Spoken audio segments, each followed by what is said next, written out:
बता दें कि इस वक्त बिहार से सबसे बड़ी खबर ये आ रही है कि क्या चिराग पासवान अपनी शर्तों पर चुनाव लड़ेंगे या फिर बीजेपी की शर्तों पर चुनाव लड़ेंगे।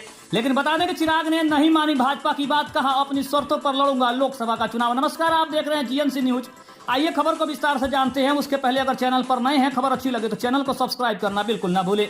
बता दें कि जमुई के सांसद और लोजपा रामविलास के राष्ट्रीय अध्यक्ष चिराग पासवान का कहना है कि वो बीजेपी की बातों को नहीं मानेंगे और वो अपनी शर्तों पर लोकसभा चुनाव 2024 लड़ेंगे। बता दें कि लोकसभा चुनाव से पहले ही चिराग पासवान ने बड़ी मांग करते हुए कहा था कि उनको कुल 6 लोकसभा की सीटें चाहिए, 2 राज्यसभा की और 1 एमएलसी की मांग उन्होंने पहले ही की थी। लेकिन सवाल ये उठ रहा था कि क्या बीजेपी उनकी बातों को मानेगी। हालांकि बीजेपी के तमाम दिग्गज नेता उनके पीछे पड़े हुए हैं और उन्हें मनाने की पूरी कोशिश की जा रही है।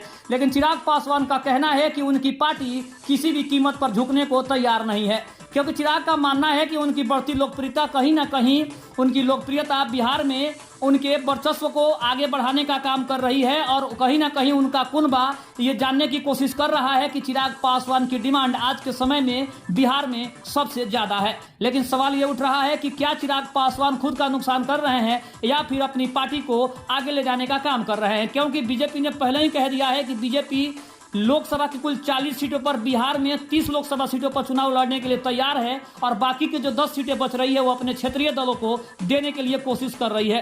हालांकि सवाल यह भी उठ रहा है कि क्या वीआईपी के प्रमुख मुकेश सहनी, उपेंद्र कुशवाहा और अब जीतन राम मांझी जो कि इस पार्टी से जुड़ने का काम कर रहे हैं, और सवाल यह भी आ रहा है कि क्या ये चारों क्षेत्रीय दल मिलकर बीजेपी को आगे बढ़ाने का काम करेंगे या फिर अपनी अपनी शर्तों पर चुनाव लड़ने के लिए जा रहे हैं।